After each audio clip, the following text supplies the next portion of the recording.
Everyone. We're just giving it a few, letting people log in. Hope everyone's doing well.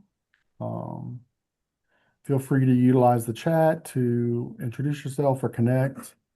Um, we're just going to give people a minute. Hope everyone's doing well. Last one of 2025. Hopefully everyone's closing activities are going well. Everything but the Christmas shopping. Yeah, Everything else is true. going great. Good, good. Yeah, that never seems to end, does it? Goodness. And No. then I look at everything and say, dang it, we have way too much junk. Yeah.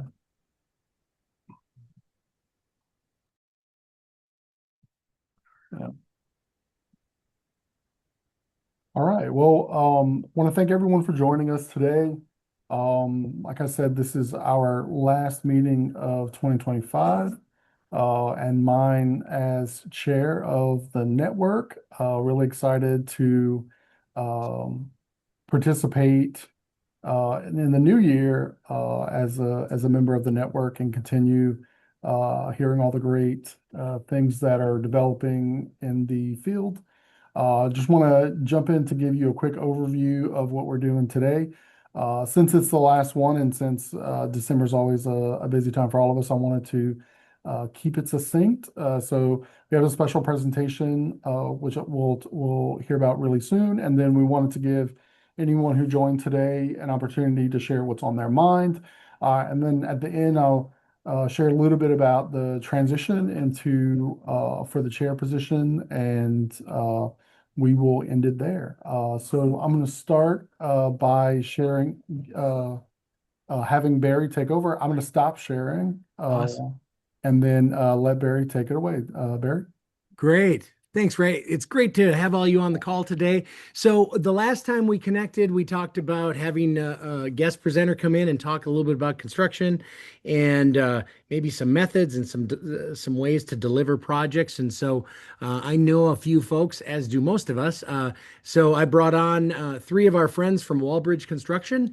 I've got Isaac Dieterle, John Heike, and Paul McGuire. They're going to introduce themselves a little bit, and they've got a relatively brief overview of delivery models. And so you'll see that this is very much about the model. It's not about the company. They know that, you know that. But what they'd love to do, and what I'd love to do, is to have you raise any issues or questions that you might be having. And then hopefully we can get to them in the presentation. But use the chat feature. Also, it'd be really helpful if you tell us what institutions that you're with, because sometimes it's obvious with your email. Sometimes it's harder to tell. The only reason I say that is because it's always helpful for our presenters to know where we're all from. So with that, I'm going to turn it over to our friends from Wallbridge Construction. So take it away, gents. Awesome. Thank you. And thank you for having us. We're excited to be joining the last session of the year. So we're excited to hopefully end on a high note. I'm joined by a couple colleagues here. We'll do introductions shortly. We have a couple decades between the two of them on executing complex construction projects, You higher can't buy friends education like and that. otherwise. So we're excited to be here and give some insights into delivery models and some of our experience.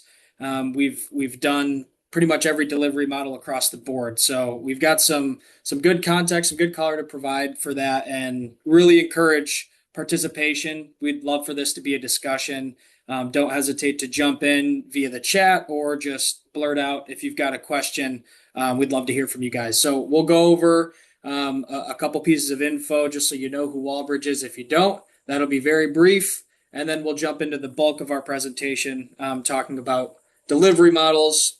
Wallbridge always starts every single meeting with a safety moment. It's pretty fitting as we're in December. It's about cold weather. Up here, anyway. I mean, Right, yeah, it's true. Some folks might be more south of the border, which I'm jealous of. But nonetheless, it's fitting if you do venture up north. Always layer your clothes, wear a hat, heat warmers, be conscious of ice, all that good stuff on campus and on a construction project. And we'll roll into some introductions. Paul, the floor is yours. I'm Paul McGuire, Vice President, General Manager of Wallbridge Midwest. And my left here, John Haka, Project Director for Wallbridge. Been with Wallbridge for going on 13 years.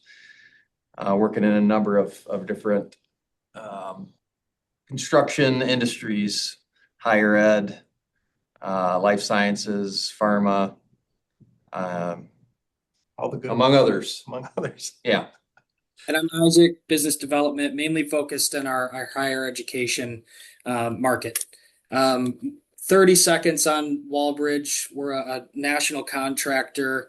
We play in higher education extensively, but a lot of other markets, that we're in: automotive manufacturing, aerospace, data centers. We've been around for 109 years. So if you name a delivery model, we've done it. We've seen it. Higher education specifically, we've worked with a variety of universities, probably universities that many of you represent. We're honored to have a diverse group of universities that we've worked with, student housing and otherwise, on college campuses. We've done it, and we've seen some different delivery models on those college campuses. So we'll dig into kind of the meat and potatoes here. We're going to talk about a couple different delivery models, some common that you've probably heard of and probably know pretty well, like construction management and general contracting, and some maybe not so common in the higher ed space. Maybe it's something you haven't heard of or haven't utilized on your campus. And we're happy to provide some insight for that as well. So we'll kick this thing off with talking about more of our traditional two-party delivery methods, which you guys are probably somewhat familiar with. Again, if you have questions, don't hesitate to jump in. But we'll start with GC. So GC is probably one that you are most familiar with. It's the traditional two-party. When we say that, it means you're gonna get an agreement and a contract together with an architect and engineer. That's usually one entity, and then go through some design development, get a set of bid documents together, and then go out to the street and to a group of general contractors and get pricing. One, it's very familiar. A lot of your contracts are built around this. Your knowledge of the contracts, your litigation processes are all built around this because it's probably one of the oldest, longest standing. It does have some advantages. It does have some disadvantages. Number one advantage, most people will probably say that it's going to be your first price is going to be the biggest advantage. Right. And it's a distinction with first price because there's a lot of changes that usually happen. So first price, usually the lowest. It's also one of the longest chains in terms of time from initiation, selecting an architect all the way through completion. And that is because you're basically building it on paper first. Yeah. Yeah. Really, the design needs to be complete. It needs to be fully developed before you can put the construction documents out for bid. Mm-hmm. The thing that you gain, like Paul said, is you have competition. So you have general contractors bidding against each other. That's what gets you that first initial best price. But you do have to experience that time of design. So that design time up front really is a big chunk of the overall timeline of your project. So in that, the general contracting concept also is really, you very much work in silos. The architect engineer is working direct with the owner. The general contractor is Also, really working direct with the owner, and you don't have a lot of collaboration. This is I would say, the least collaborative yeah. method. And it can be high conflict because of that. You don't want to cut any corners on the design side, as John was talking about, because the general contractor is going to change that into change orders. And always remember that, your cheapest time is during the design. There's less people engaged. When you have your GC engaged and changes happen, that's very expensive space. You might have 1,000, 2,000 craft people on site, And if they're waiting around for a change, this can get very expensive if you don't have your design well baked out. Pretty common though, can be very adversarial, but a lot of people are used to it. So the benefits, just the takeaways from it: longest time to deliver, and probably your first or your lowest initial price. It's not going to end up that way in most cases, because any variances or any mistakes in the documents are gonna be fairly costly. I think it's also the least flexible. Yeah. As far as models, as far as being able to make changes after the fact, Paul already mentioned that the documents that you deliver to the general contractor, that's the gospel. They're going to look at that. That's what's going to be built. Now, if there are any changes after the fact, it's a change order situation. So that's really what creates that inflexibility in this model. And at the end, we can talk about different ways, like sometimes for whatever reason, risk profile, risk appetite of the university that you're involved with or college, this might be what the battlefield that they most are comfortable in. Mm-hmm. So there are ways to help tune this system up and make it more successful. We can go over them in more detail. I just don't want to take up too much time, but through early contractor involvement and constructability reviews up front as part of that AE group, you can kind of save a little bit of the time that you can get with some of the other models, and you can reduce some of the change orders, the potential of the change orders you can get. So you reduce your risk. And I mean, there's a reason this is the oldest model, because it's been done successfully many times. So, yeah. But let's get into some other models. Yeah. Just an well, example, we've used this, for decades on different projects, and it does work in a higher ed space. Like John said, it's kind of the tried and true what folks are used to. Back to that picture, if one of the things to kind of think, if you have an envisioned and the budget for a showpiece, that is probably one of the more comfortable spaces to do it in, is where you select, one of the best architectural firms out there that have a reputation, produce that particular showpiece type piece, like Norman Foster over in England. But you follow them, that's a totally different thing. So if you got a cornerstone showpiece, that might be your best option. But again, there's still ways to improve it. Let's hit the CMs. Yeah, so this is another model. It's still a two-party system, but it's more collaborative. So construction manager, you see the CMA versus CMR. For those that don't know, CMA is CM agent. CMR is CMR or CM at risk, excuse me. The distinction there is the agent is purely that for the owner. And the owner holds the subcontracts, the trade contracts for all those individual trades in a CMA arrangement. So you take on some work. You also take on some risk as an owner in the CMA arrangement. CMR at risk, the construction manager holds those subcontracts. So they take on that risk. And they also take on more of the work to administrate those subcontracts. So that really depends on the risk profile. An agent is preferred by some, a CMA, where your construction manager is your agent. They're a construction professional, just like a design professional. The difference, it kind of separates that whole responsibility.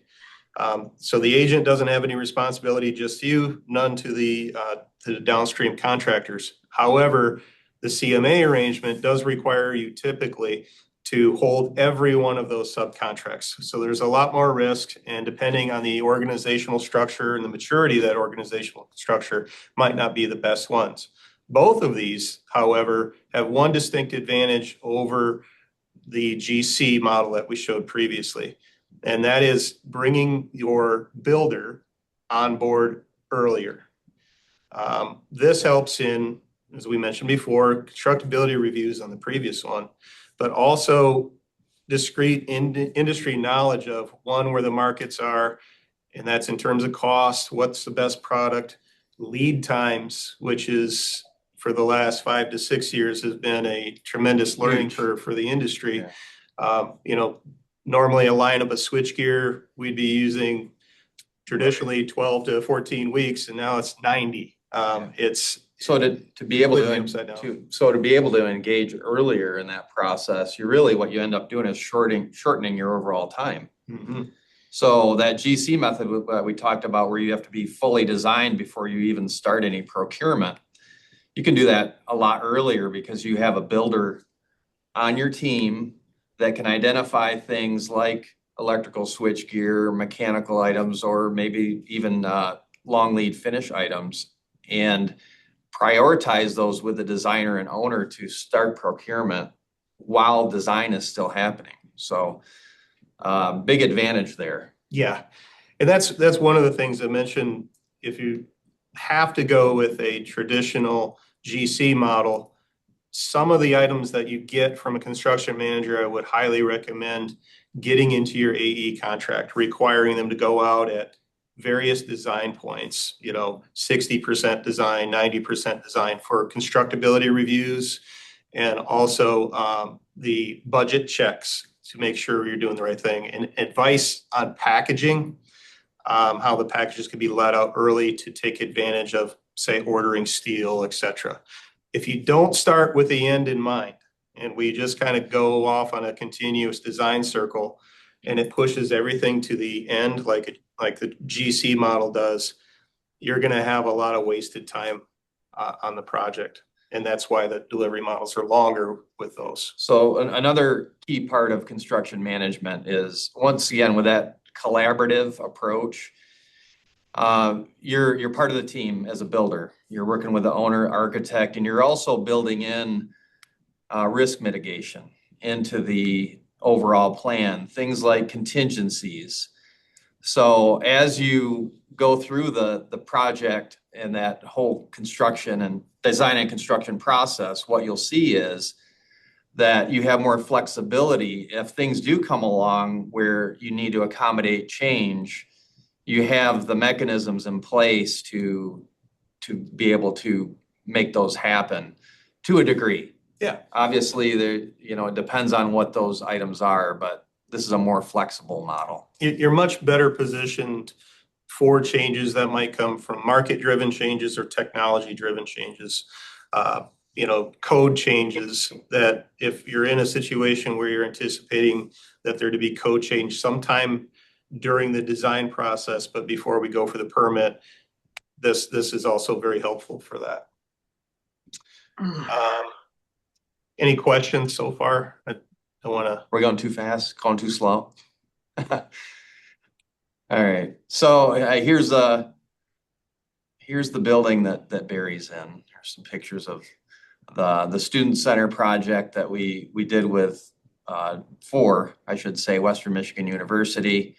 It was a CM process, and definitely that model fit that particular project, especially when you consider the stakeholders involved with that particular project.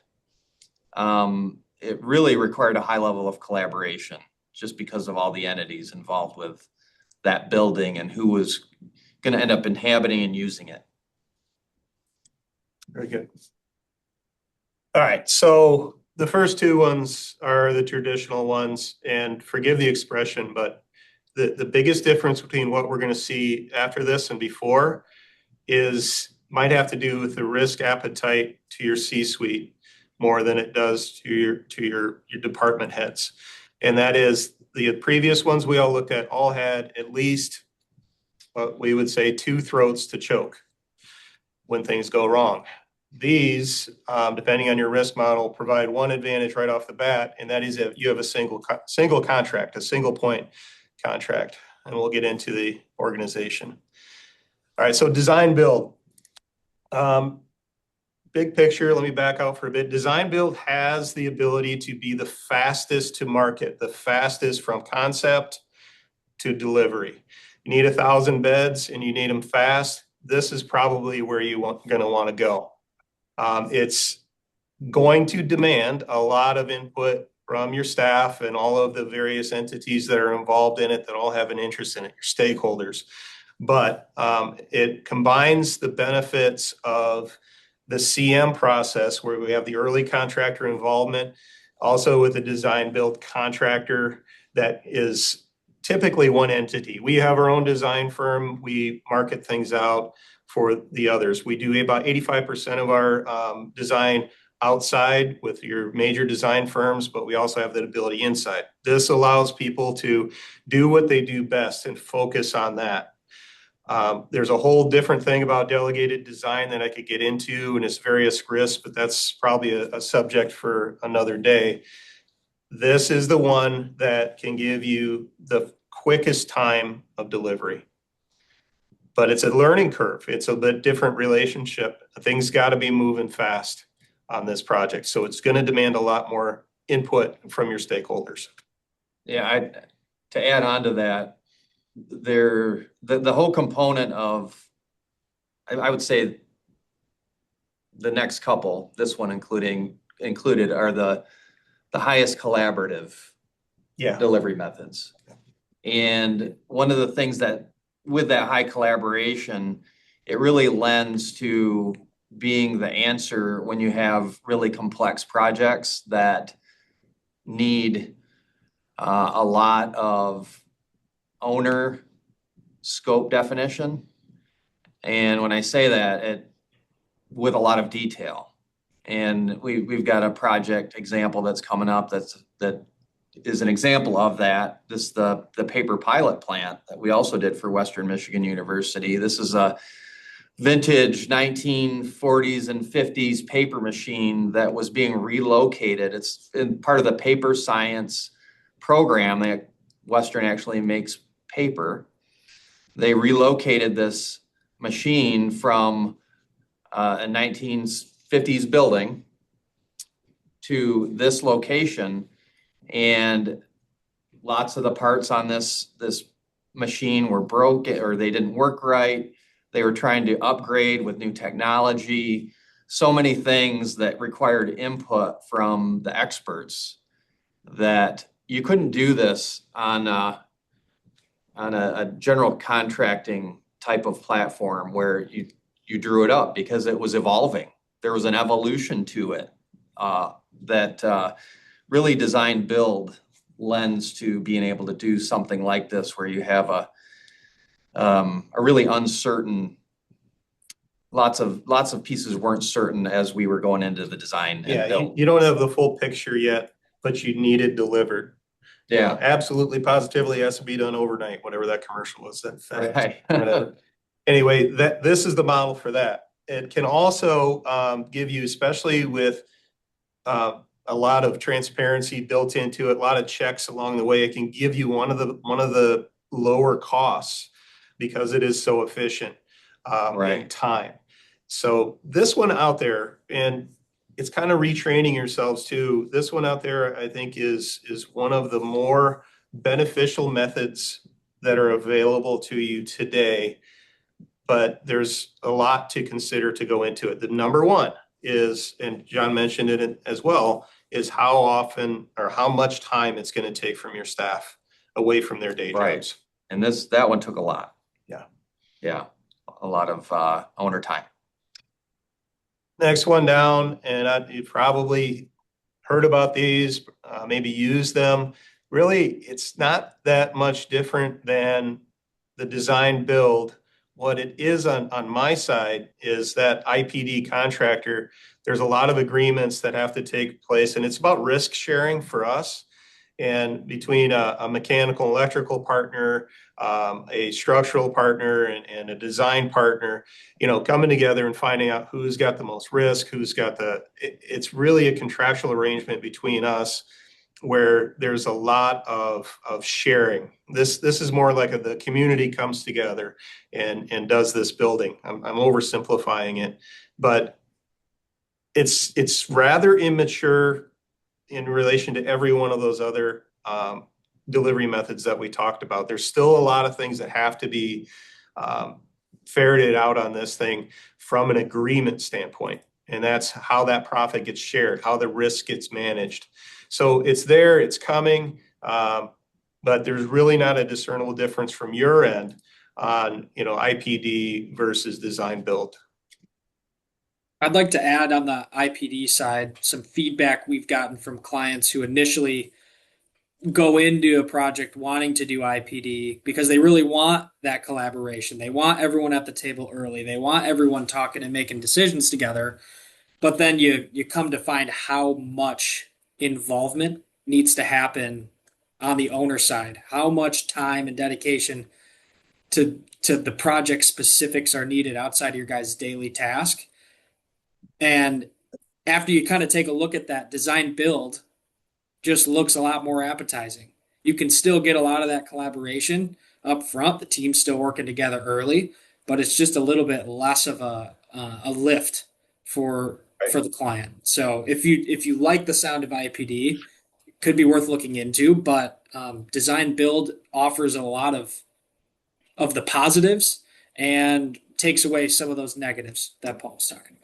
And every one of these projects, except for the one John mentioned where everything was unknown, you can kind of control how much input your stakeholders have to put into by how defined your spec is. Like if your spec is, I need 1,000 beds and I need them as fast as possible, that's one way. But if your spec is, I need 1,000 beds with this roof, with this facade, this structure, you're kind of narrowing down how much your team has to put into it. It's all electric heat or it's all steam heat. Those kind of decisions really kind of narrow that stuff down and kind of limit their input, their required input. You still have that ability to input, but you don't have to. So that's really just kind of being both eyes open when you're jumping into this stuff. The last one we wanted to cover because it's out there is EPC or engineer, procure, construct. This has its place, and it's usually a contract methods that is derived around a particular product. For example, when they do fighter jets, a fighter jet that can do this, this, and this, that's an EPC contract. So you're building everything around a concept. Power plants, both nuclear and coal and any other type of fuel you can imagine are done EPCs. Ships are done EPCs. So it's not something that we typically see in the higher ed world, but it is out there. And again, it's usually everything is built off of a particular process. So we've talked fast. I did get a lot of input. It means we talked too much. So any questions out there? Oh, by the way, Alexis, go Terps. I had to add that in there. I saw the shirt. Makes me feel good.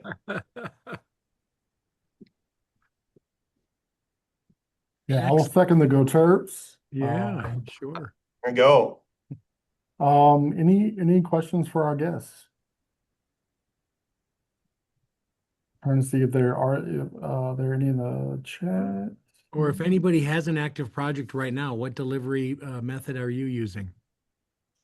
Right.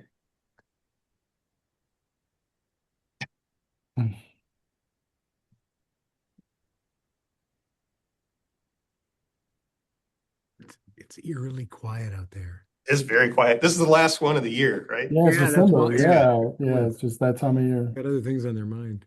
So The should I biggest flip thing. to the pop quiz now? Yeah. Oh. Right. I think Okay, they're all ready. right. If nothing else, the takeaway is find a builder you trust and Yeah. have a conversation. Earlier the better.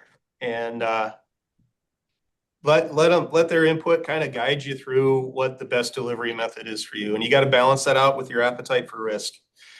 But if there's any way we can help, our contact information is, the emails are part of the group. They're up there to reach out. Be glad to share with you. Brandon's got a question. Sorry, I ahead, needed Brandon. a second to get my brain caught up with my thoughts. Go here. ahead, Brandon. Question that I asked last year at State of the Profession to a consultant, and I knew I was asking a loaded question, so he laughed and said, "Nice try." But I'll try it here. You all work very closely with universities on their projects, right? So, you respond to the bid request and you work your way through that process to try and win that work. And then you learn a lot about us along the way, like areas where we could have been more precise or places where we should have made better decisions. Could you give us some like free expert advice on how to be better at being ourselves through that process? Yeah.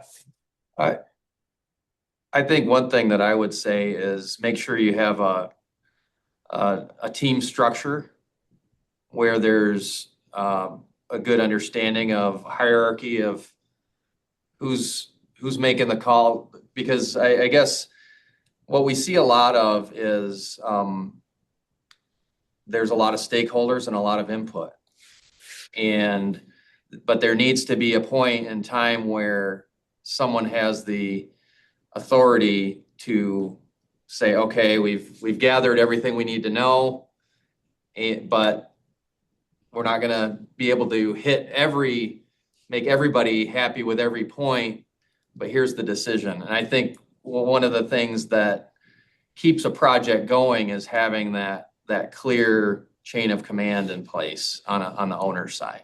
I'll put it a different way too. You almost got to turn the cake upside down and avoid what happens a lot of time if you have an organization, let's call it the president, that says, okay, I'm going to delegate everything. You guys figured out, you're the best ones to know about it. We go through, we get to about 60, 70%. It gets to the president's office and it's like, it's too high, it's too wide. I don't like the color, go back. That kills you. That is taking a lot of time out. So you really want to try to get that input up front. What does that particular stakeholder, chief stakeholder, have that they want to communicate? What do they want it to say? And where are the areas that speak the most to them? It might be as simple as the entrance arch on the campus where it comes in, and it might be, the whatever. We got to find that out before, because otherwise we'll keep going off in different directions where we think we have the concept that they want, and then we find out it's completely different. So you almost got to get a little bit of that up front and a little bit of contact going forward. It's the hardest thing to do. And what we're talking about, it sounds easy, but trying to get that kind of high level C-suite input is paramount, because it can change. And we've seen it. We've seen it on several places. That's probably number one. Number two is know when to be stringent about your specification, about your needs and wants, and be willing to listen. Exercise your contractors a little bit to find out what the best answer is. Get the kind of data you need to give the best decision or give the best product and sell it upstream. Don't accept the first answer, and your answer might not be the right one.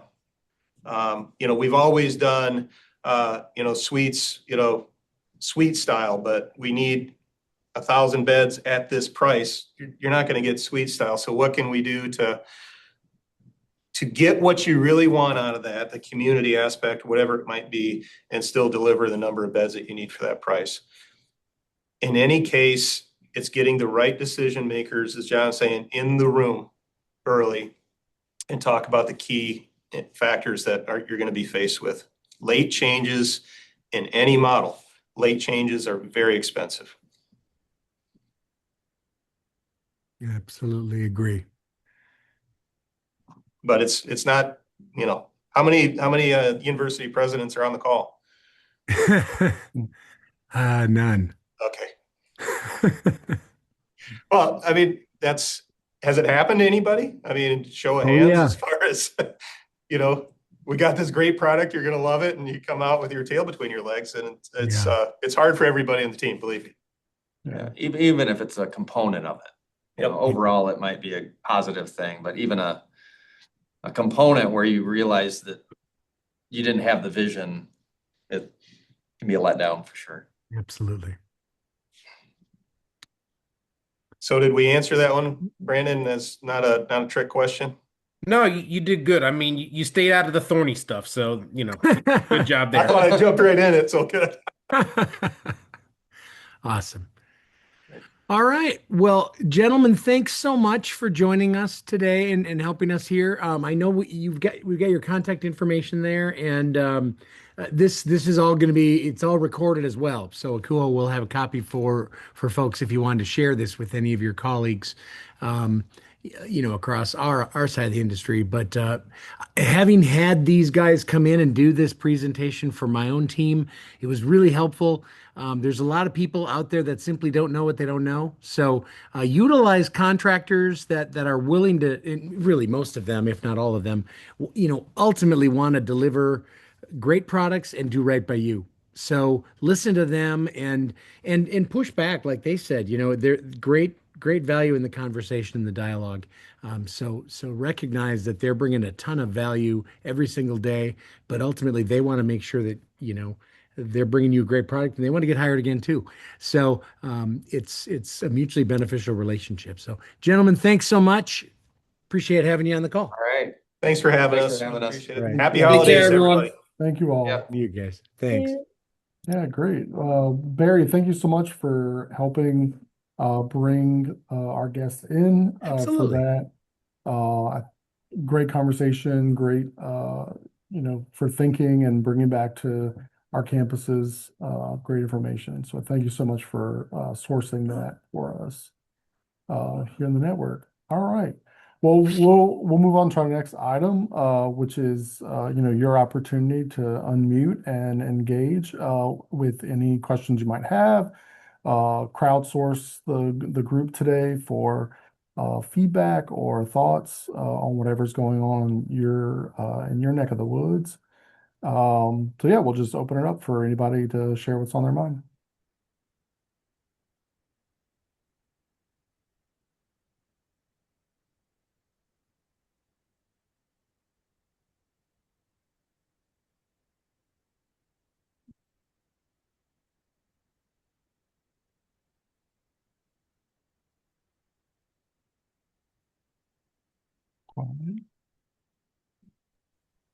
We're a super talkative group today. Yeah, yeah. I don't really have anything on my mind. I just jumped on the call to say hi and see what was going on. That's good. Yeah, I think we're kind of all in that December mode. Right. Glad we got together, this month, just especially to hear from our some external partners. But also, this is just one of those like we got our first snow, this past weekend, so we're really in the thick of winter now up in Connecticut. Hopefully, some of you on the call are not experiencing snow and cold, blustery weather. But yeah. But many of us are. Yeah. Yeah. Did y'all get walloped, Barry, by the last one? Here in Michigan, we got the snowstorm right around Thanksgiving brought us a good 12 inches or so here in Kalamazoo. And then, 2, 3, 4 inches here and there. That we're used to that. It's just we're not used to it this early. So Yeah. I hear you. I was telling my kids the other day, I was down in the Hampton Roads area of Virginia over the weekend for a wedding. They had already had snow and had snow piles in the parking lot, had none in Jersey. Come up the highway, for the weekend, we got 6 inches in Jersey. I'm like, what is going on? I couldn't remember the last time we had snow before Christmas. yeah. On the ground, measurable snow. Yeah. Yeah, I went to Mhm. visit. I was in Maryland actually this past weekend, and the same thing. They were so shocked. That was the most snow I've seen there, since I moved there 7 years ago, and this early. So Yeah. I was in College Park for 2.5 years. And I think it snowed like 2 times maybe. I'm in yeah, Charlottesville, and we've already blown our snow budget for the year. Like we've had 2 storms where we had to respond. It's insane. Wow. It happens. So Amanda did put a question in the chat, question about partnering with marketing to help educate about doing work orders and managing student expectations around timeliness. And how have you best spotlighted renovations or improvements in facilities? Great question. That's a good question.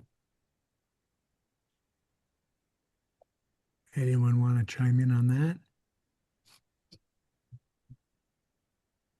So Yeah, we work across all of our, you know, Temple's 5,000 beds across 9 large facilities. So we work with the leadership teams of each community to push information out to students to help them understand the need for work orders. We still train front desk staff and RAs that yes, although we tell all of these people to put in work orders, in a student and parent's mind, telling you is the same thing. So Yeah. you have to do your part also, that if they tell you something, you've got to put the work order in for them. But we reemphasize that throughout different points in the year. So there was move-in meetings. It was there. There was the welcome email from myself and or my director of residential life. They put it in there. We did door hangers this year, like paper door hangers that went across the entire portfolio, just to put something in their hand, in their room. I think there's magnets on the refrigerators for the apartments that have a link to the work order system from our website. We move the work order system link into the housing portal in StarRez. So as they're going in there to do other things, that maintenance link is right there. We try everything we can to get that in front of them. Timelines, we try to be upfront that, you know, short of something emergent or you know, loss of a facility or damage to property or something like that, you know, we'll try to get to their thing within 24 hours, but most of the time it's 48, and that still will change based upon what's happening. Like, you know, yesterday it was 17 degrees here in Philadelphia in the morning. So everything related to heat and hot water moved up the list immediately compared to the little nuisance things. So, you know, the students generally are understanding of that and they get it when explained. Parents less so, but you know, parents are generally less understanding about a lot of things. We also have our own marketing team within housing, so we don't have to wait for a campus response to something. Like if we want to push out a piece of information, we've gotten a couple grad interns from our marketing program that work with our department that do our design and layout and marketing work. So if we want to send something cute out, if we want to mail something, we have a team of students built into to housing that do that work for us. And then they also take care of the social media stuff as well. So if we want a graphic to go out on TikTok or Yik Yak or whatever the things are people are using to these days, like they'll have access to do all of those graphics and they'll create them for us. And then we still have email marketing campaigns that we'll do also. Yeah, that's great. Yeah, we, you know, at Yale, we work with the people who push out the, you know, weekly digest to push out stories from our staff. They recently, you know, put one out about, you know, things that people could do at their own home, like our grounds crew kind of like worked with a writer to talk about like how they can prepare for spring flowers and things. So it's kind of like connecting with our department, not just on a, hey, you need to do this or this is what we need from you, but like kind of like, here's how we can add some value to your life outside of Yale. And so we work with those groups as well. We also have a communication department, so they are constantly going through our website and making sure all of our services are outlined and processes are outlined, so that people understand kind of those things like Brandon touched on when it comes to priorities, what's urgent, what's you know, examples of routine work orders and things like that. And then we also we're kind of redeveloping our service level agreements, and so some of that information is like baked into that as well. And so we kind of try to hit a variety of points, in addition to all the things that other people had mentioned. Yeah, I think we do the same thing that everyone else is kind of talking through. The one difference that we're trying to capitalize on right now is all of our resident halls have digital signs in the Yeah. lobbies as the students come in. And so we've already kind of worked to kind of humanize maintenance and custodial so you know who's in your building. And that kind of helps to you know who's taking out your trash. And it's shown to help us like not have as many messes because you know who's fixing it. Right. But right now we're working on a project to do like a dashboard that is specific to each area to show which PMs are coming up. Even to go as far as to say, hey, it's humid outside, and this is the outside temperature. Maybe today's not the best day to open your window, or today's a great day to open your window. Let's try and focus on that.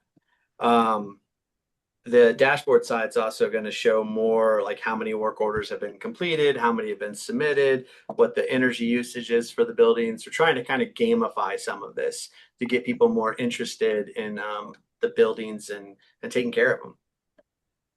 Yeah, that makes a big difference.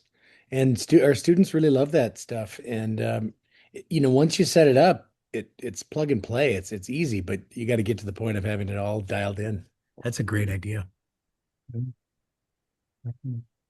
Yeah, we're running into right now our digital signs are set up for static, and I really need them like dynamic so that we don't have to update it every morning about temperature settings and whatnot.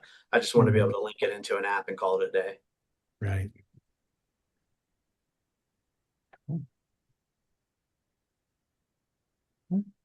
Other things on your mind?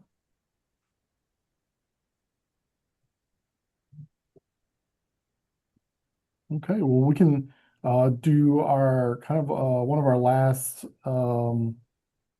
housekeeping items of 2025.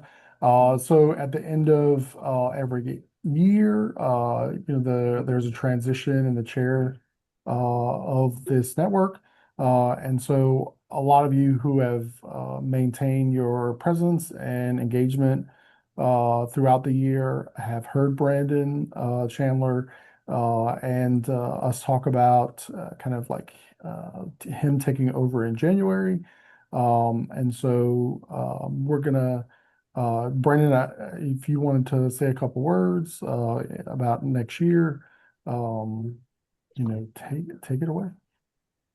Thanks, Ray. First thing I want to say is if, for all of you that are on the call, if you could just take a moment and just, do a air hand clap or a react hand clap or a heart or something. Just thank you deeply to Ray for the last 2 years of chair electing and chairing the committee and keeping conversations going and sharing knowledge and education, structuring conversations, just to take a little time to focus on facilities in this big mess of a housing environment that we all work in.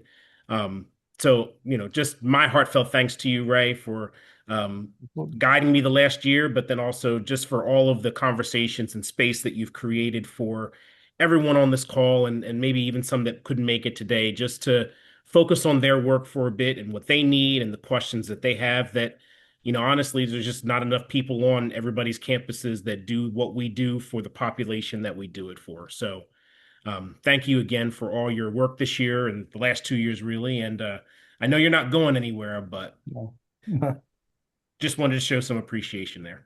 Oh, thank you.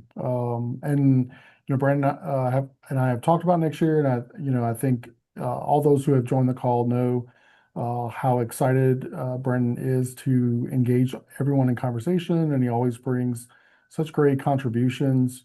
When we talk, and I always find our interactions thought-provoking, and so thank you for the support throughout the year, and thank you for your kind words.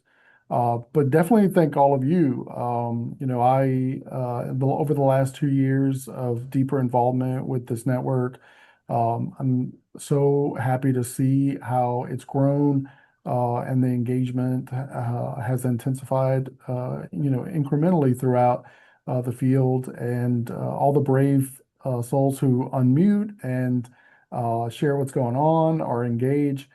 Thanks to all of you, and also to those who put your questions in the chat.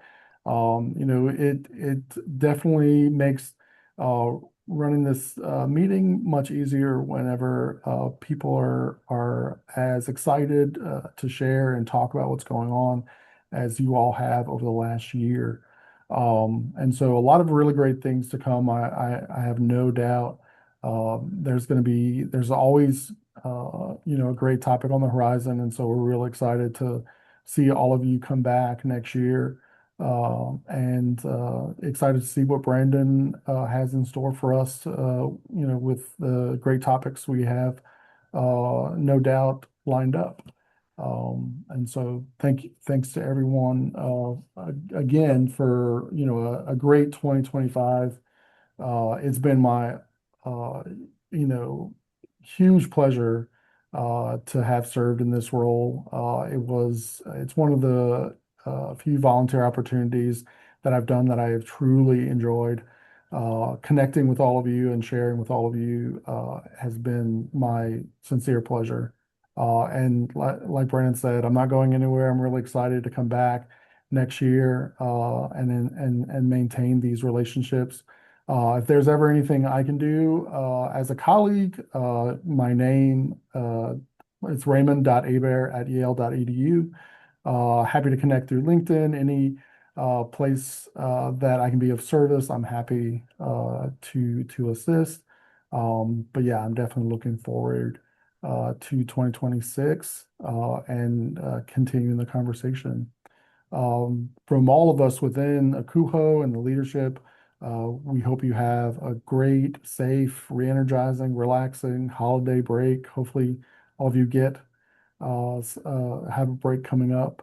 And to all of your loved ones and your team, just have a great holiday and a very prosperous, hopefully, and exciting new year ahead.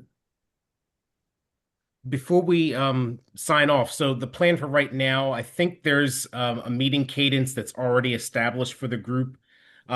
If that works for everybody, it still works for me. I probably will keep the same format, same bat time, same bat place. I threw my email in the chat, so if there are questions about the schedule or if you want to get connected differently, please reach out and let me know. Early ideas just for some things I'm thinking about for next year. Again, tell me if you love it, if I'm crazy. I love to go visit campuses. So I'm in Philadelphia. I live in New Jersey. So within reasonable commuting, driving distance, if you're on the call and you want to show off something that's on your campus, I'd love to come visit, meet with you, take some pictures, treat you to lunch, and maybe do either one of these meetings on site while we're there, or Donnie, yes, there should be an invite coming out, but if you throw your email in the chat, I'll make sure that you get connected in.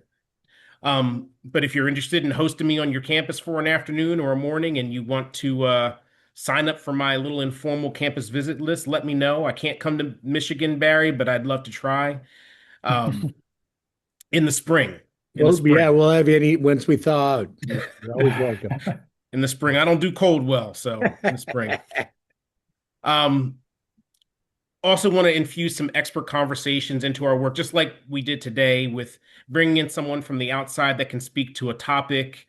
Been doing this for 20 years. I have a ton of topics already that I'd love to work through, but I'll take your topics as well and try and find an expert to match up to it, whether it's mold or transition, having, how to run move-in successfully from a facilities lens, how to maximize your own efforts in facilities, how to use your facility assessment, how to do a facility assessment without paying for one. So, yeah. Oh, I thought that was you, Stephanie from Rutgers Camden. Yeah, I could do your buildings like the back of my hand. So I'm looking to engage some vendors and some others to come in to speak to us. So if you have topics, let me know. And then the other thing I wrote down was just career prep. I know some of you are getting into this lane from other areas of housing and student affairs, and you're looking to grow and to become more experts. Great, we can work on that. I also know that some of you, like myself, have aspirations of doing different, bigger, better, different things. So how can we help you prepare as well? So looking forward to kind of working through some of those things through the next year. I'm also looking for a chair-elect. So right now we don't have anybody coming behind me. If you would like to have a conversation about that and throw your name in the hat, it's not a deep hat, so Mhm. if you throw your name in, it's a good shot of getting in and getting in place. But reach out to me as well. There's definitely a full year lead up before you would need to do what I'm doing for Ray and kind of take the reins over. But I'd love to have that conversation. That's really all I've got. Yeah, it's a great opportunity to be a part of the network, and fill in when you can. So yeah. Well, thanks again. Thanks all. Looking, like I said, forward to connecting again in 2026. Great to see y'all. Be safe. Bye, y'all.